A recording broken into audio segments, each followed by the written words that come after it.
Welcome to this week's xConnect Northwest, connecting you to the experts. I'm your host, Greg Mills. Today, we are joined by Tom Riedner and Greg Nolan, co-founders of Homestead Ministries. And before we get going, I want to remind you at home that you can join us with the conversation anytime you want, simply by connecting with us on Twitter at NWPTV or use hashtag xConnectNW on Facebook, search Northwest Public Television, or by email kwsutv@wsu.edu. Tom, Greg, thanks for joining us. Thank you. Hey, thank you. Appreciate it a great deal. Why don't we start with how this got started? And Tom, let's start with you. Tell me how this got formed, Homestead Ministries. Well, I was actually with another ministry at the time, and it came to an end. And Greg had, in that other ministry, Greg had helped me out a few times. Okay. And when this came to an end, we felt there still was a need out there for what we were doing. And what we were doing was making soups and giving it to the poor and the working poor and things like that. Greg and I both had the passion to do that. We thought, let's get together and let's try to make something going. So at that point, we had to think of a lot of things. We had to think of a name, we had to think of a logo, and we had to think of all sorts of stuff. But the biggest thing we had to think about is that we had a soup making event with a school in Moscow that made 10,000 soups, and we had 8 hours to do it. We'd never done that. We didn't know anything about it. We didn't. Break your own record in your first try. Exactly, right. Exactly. But how we started out is that we just felt there was a need out there, and we both have a passion to try to go out and help people on that. Right. Now let's fill in some of the gaps, Greg, about what you really do. Tell me about what you do as far as getting soups together and where they're going, and we'll just start to sort of flesh out what your operation's about. Well, what Tom can line up, because he's a commodities buyer, can line up the product, and we have product that comes from the Palouse and basically from all over the nation. Some of the product that we have, and then we purchase the spices, and then everything goes together. We actually have a trailer that we will take to a school or a church and arrive with all of the product, and everybody participating, the volunteers, will put that product together. So we have that. We usually will do that either evenings or weekends, and get them involved, and they'll put these soups together for us. And let's be clear, you both, have full-time jobs and lives and families, right. And so Correct. this is something you do outside of your Right. regular That is correct. regular occupation. But our families get involved too. Yeah, so that's been a real blessing to us. Yeah.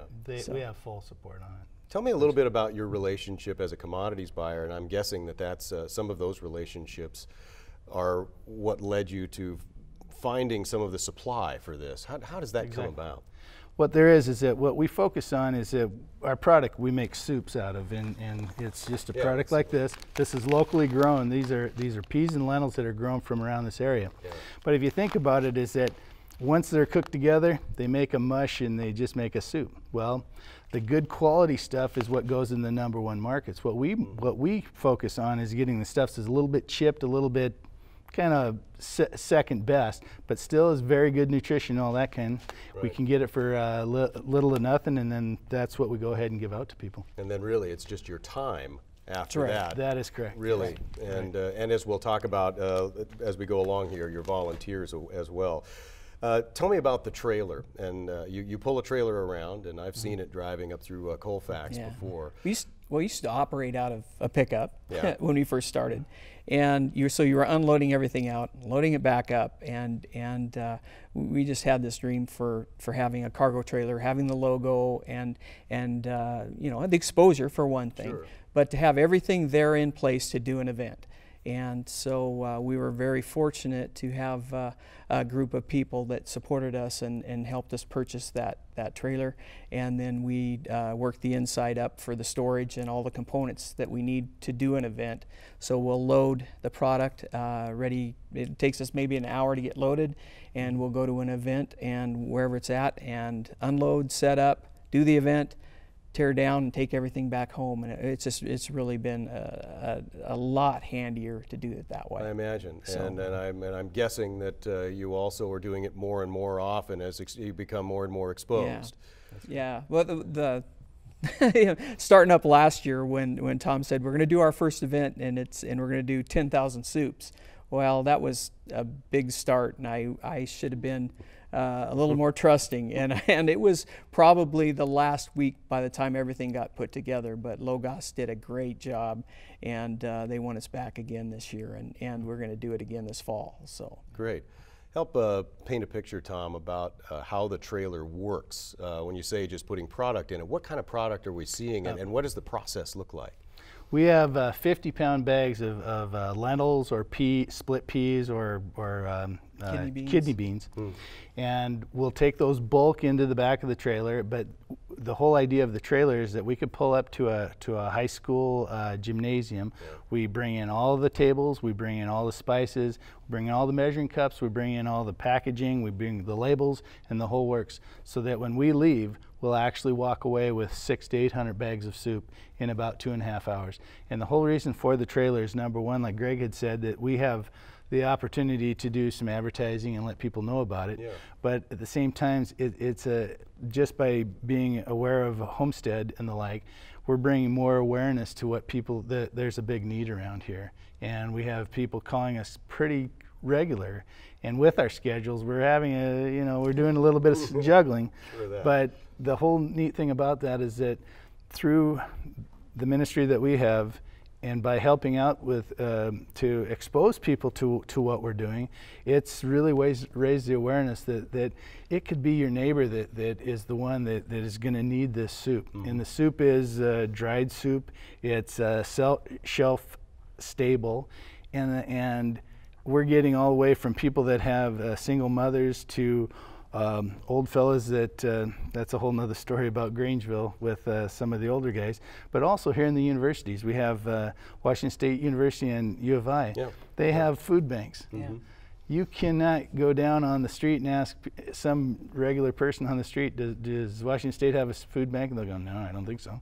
Well, they do. They do. And now that our soup's are ending up here, and it's really good for the student population, simply because right about 2 or 3 weeks ago, those cards that they use to get some of their meals, they run out. Right. And we've had a big influx of people asking for the soups, and it's forcing people to actually learn how to eat a lot healthier. Yeah, we got called out of Grangeville. Somehow our soups ended up down there quite a few months back, and a lady had called me, and I was visiting with her, and she said, we run the food bank, the food pantry down here in Grangeville. She says, I want to tell you a story. She said, we have a lot of widowers that come in and to our food pantry, and their wife did all their cooking their whole lives. Looking for something they don't know how to cook. Prepare, huh? Yeah, and she said, we give them a crock pot. Mm-hmm. We teach them how to cook with the crock pot. We give them your soup. She says it's an absolute hit down here. Okay. And so that was a great call. Really was a blessing to hear that. Give me an idea of how many people you can feed with a bag of this. I think it's sort of deceiving. Right. Well, the interesting thing about that's how Tom got me hooked. I can go to a local coffee joint and get a coffee and a croissant, leave a tip, and I might spend a $5 bill. And that $5 with these soups would feed 60 people. And that's the part that caught me, that was humbling to me, to realize that it doesn't take a lot to do a lot. Mm-hmm. So yeah, each of these soup packets will feed a family of 6, and water is all you need, and the spices are already ready to go, because a lot of people don't even have the spices on the shelf. Mm-hmm. So we're including the spices in the soups and trying to have a meal there on the shelf that can be ready at any time, no matter where, if the funds are gone, that meal's there for them. So who are you serving primarily, Tom? We're serving the poor and the working poor. Okay. The homeless get it, but they get it kind of in an roundabout way. Yeah. As Greg was pointing out earlier, is that crock pots or some homeless outfits cannot go ahead, and they're not legal to have kitchens and the like, but they can have a crock pot. So we give out a lot of our soups to go ahead and give to these folks to make, and then they give it out to the homeless. But mostly it's the poor and the working poor. It's the person that just can't get past that, whether they're on public assistance or they're just working class heroes. Towards the end of the month, you just run out of food. Mm-hmm. And we've really had a big want and desire for our product from a lot of young mothers and young families that'll continue to use it. Yeah, yeah.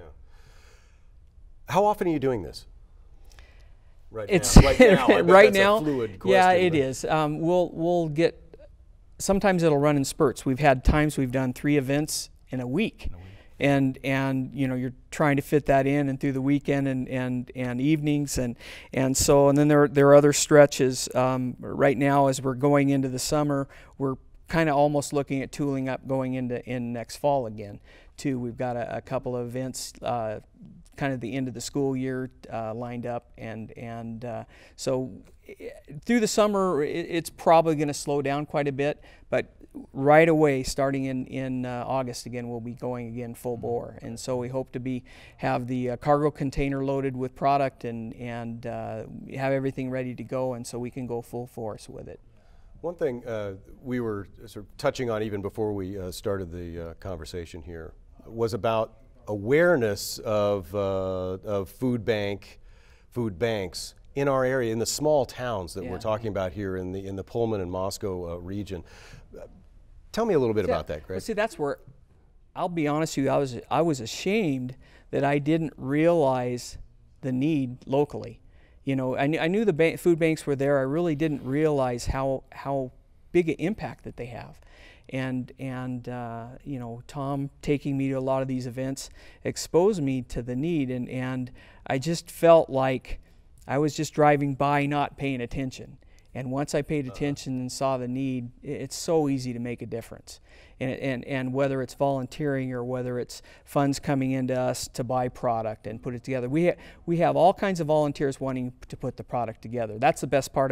I've had somebody come up to me and they said, you know, you could do this mechanically. You could put this in and spit the bags out, and it would be the end of the ministry. Because every one of these kids at these schools or these church events, they put these together, they put the stickers on, they pour the product in, they put the spices together, and then their names on it. And they have some, and they have sweat equity in this. Yeah. And that's the only thing really that makes this work is their involvement, their hands-on, and their pride into having a part in this. For sure. I would think the mass production part of this is certainly not your niche, and somebody else already has that one covered. Yeah.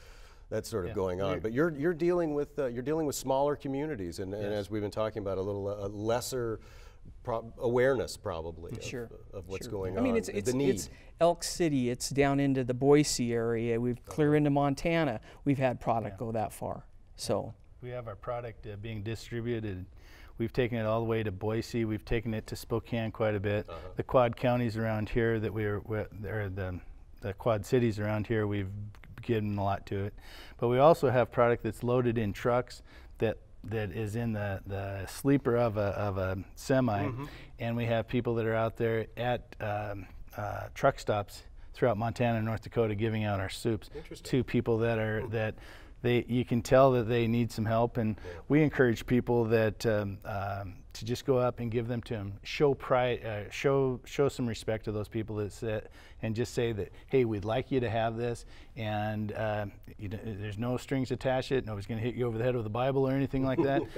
All you got to do is just go ahead and eat it. And the thing about it is that this is what a lot of people around here have grown up. This product is grown here. It's local product. It's local people. It's local help. All helping the local people around here.